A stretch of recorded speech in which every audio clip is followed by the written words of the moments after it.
মানুষকে ছোট করে কথা বলার অভ্যাস বন্ধ করুন, নইলে দেখবেন যেখানে আপনার অনেক সম্মান পাওয়ার কথা ছিল সেখানে আপনি একদিন সবচেয়ে বেশি অপমানিত হবেন। হ্যালো এভরিওয়ান, আসসালামু আলাইকুম। কেমন আছেন সবাই? আমি আপনাদের দোয়া ভালোবাসা আল্লাহর রহমতে মোটামুটি ভালো আছি। সকালে ছেলের জন্য একটা ডিম দিয়ে একটু ফ্রায়েড রাইস করে নিয়েছিলাম। এটা খেতে তো আমার বাবা এটা গরম গরম অনেক বেশি পছন্দ করে খেতে। ভাতটাও অনেক বেশি ঝরঝরা ছিল গতকাল, মানে কি এটা আমার গতকালকের ভিডিও, আজকের ভিডিও না, বাট ভয়েস ওভার করা হয় নাই। রাতে ভাত ছিল, সেটা ভেজে আমি ওকে খাইয়ে স্কুলে পাঠিয়েছিলাম। দেন তারপর বাসায় কিছু টুকিটাকি কাজকর্ম সেরে আমি দুপুরে রান্নার জন্য প্রস্তুতি নিয়ে নিলাম। এর ভিতরে আমার বাবা এটাকে বলছিলাম যে একটু ফুলকপি আনতে। ফুলকপি, পেঁয়াজ, আলু এগুলো শেষ হয়ে গিয়েছিল বাজার, এইগুলা আমি ওকে একটু আনতে বলে দিয়েছিলাম।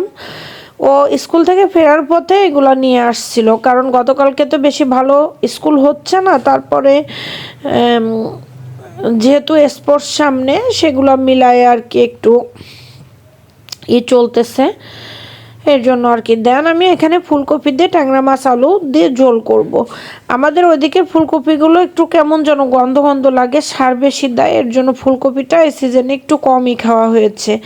তাই ভাবলাম যে একটু ট্যাংরা মাছ আলু দিয়ে ফুলকপির ঝোলটা রান্না করি। এই রেসিপিটা তো অনেক বেশি পছন্দের একজনের আর কি।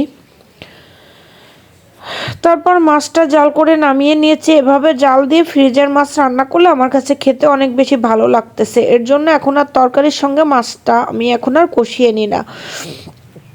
সবজিটা মশলাটা আলাদা করে কষিয়ে ঝোলের পানি দেওয়ার পরে আমি এই মাছটা দিয়ে দিই। এভাবে রান্না করলে আমার কাছে খেতে অনেক বেশি মজা লাগতেছে, আর তারপরে মাছটাও একটু শক্ত হইতেছে আর কি। এরপর ফুলকপি আলুটা দেওয়ার পরে আমি এখানে ঢেকে দিয়ে রাখছিলাম, কোনো জলের পানি দিয়েছিলাম না। ফুলকপি থেকে যে পানিটা বেরিয়েছিল সেটা দিয়ে প্রায় 80% কুক হয়ে গিয়েছে ফুলকপিটা। তারপর আমি এখানে একটু জলের পানি অ্যাড করেছি।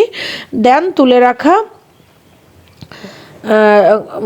রাখা ট্যাংরা মাছটা আমি দিয়ে দিলাম।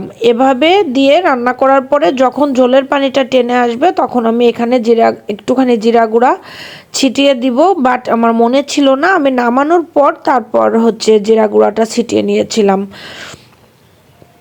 তারপরে এখানে আমি একই কড়াইয়ে একটু লাল শাক ভাজি করে নেব। কড়াইটা আমি আর ধুয়ে নাই, ভালো লাগতেছিল না আসলে। শরীরের উপর সব কিছু মানুষের নির্ভর করে, শরীরটা বেশি একটা ভালো না তো।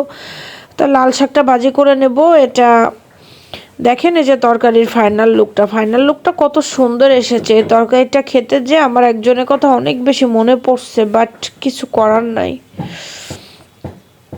জানি না আর কতদিন এই কষ্টগুলো পেতে হবে। তারপর সন্ধ্যায় ছেলে বাইরে খেলতে গিয়েছিল, সিঙ্গারা পুরি এনেছিল, পাউরুটি ছিল, এগুলো মিলায়ে মা ছেলে একটুখানি চা বিস্কিট খেয়ে পড়তে বসে গেলাম।